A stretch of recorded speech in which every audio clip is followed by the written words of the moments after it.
বর্তমানে যদিও আমরা সরাসরি শিরিক করি না, তবে শিরকের অনেক প্রকারভেদ রয়েছে হাজিরিন। শিরক প্রথমত দুই প্রকার, শিরকে জালি বা শিরকে আজিম, বড় শিরিক। যে চারটা ক্ষেত্র বললাম এটা হলো বড় শিরিক। আর একটা ক্ষেত্র হলো শিরকে, জানতেন না? একটু সুযোগ পাইলে কি কয়, কয় বেটা নামাজ না পড়লে তো ঈমান ঠিক আছে। নাউজুবিল্লাহ বলেন। নামাজ না পড়লেও কি ঠিক আছে? নামাজ না পড়লে ঈমান থাকে?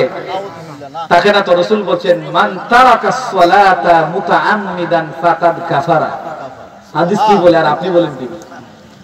যে ব্যক্তি ইচ্ছা করে স্বজ্ঞানে, একেবারে নিজের ইচ্ছায় স্বজ্ঞানে সুস্থ মস্তিষ্কে নামাজ পরিত্যাগ করলো, ফাকাদ কাফারা, সে কুফরি করলো, কাফের হয়ে গেল। নাউজুবিল্লাহ বলেন।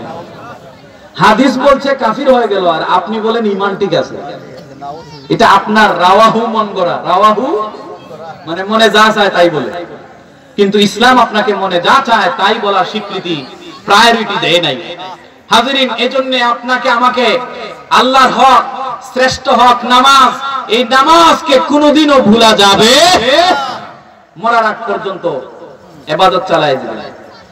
বাংলাদেশে কিছু ভণ্ড পীর আছে, এরা নামাজ রোজার ধার ধারে না। এদের মুরিদের নামাজ রোজার কোনো খবর নাই। এরা ওযুও জানে না, তায়াম্মুমও জানে না, ঠিক কিনা? বলে নামাজ রোজার কি দরকার? আল্লাহ তাআলা বলছেন ঈমান আনো, ঈমান আনলে আর কিছু লাগে না। কোরআন থেকে দলিল মারে, বুঝতে পারছেন? কোরআন থেকে দলিল, ওয়া'বুদ রাব্বাকা হাত্তা ইয়াতিয়াকাল ইয়াকিন। যখন ইয়াকিন চলে আসবে ততক্ষণ পর্যন্ত তোমরা ইবাদত করো, এরপরে আর ইবাদত লাগে না। তো ইয়াকিন মানে ঈমান, তাদের ধারণা। কিন্তু মুফাসসিররা ব্যাখ্যা করেছেন উল্টা। তারা বলছেন ওয়া'বুদ রাব্বাকা হাত্তা ইয়াতিয়াকাল ইয়াকিন, আই ইয়াতিয়াকাল মাউত। মৃত্যু যতক্ষণ পর্যন্ত না আসছে ততক্ষণ পর্যন্ত নিরবিচ্ছিন্নভাবে আল্লাহর ইবাদতের মাথাকে নোয়াতে হবে, ঠিক কিনা? মন গড়া ব্যাখ্যা করলে হবে? হবে না। হাজিরিন, আল্লাহ রাব্বুল আলামিন এই আয়াতের ভিতরে সূরা নিসার 36 নম্বর আয়াতে আল্লাহ বলেন ইবাদত করো, শিরিক করো না। আবার সুনান তিরমিজির হাদিস, সেই হাদিসের মধ্যে আমার নবীজি বললেন যে ইবাদত করতে হবে শিরিক ছাড়া। শিরিক মুক্ত ইবাদত আল্লাহর কাছে খুবই দামি এবং পছন্দনীয়।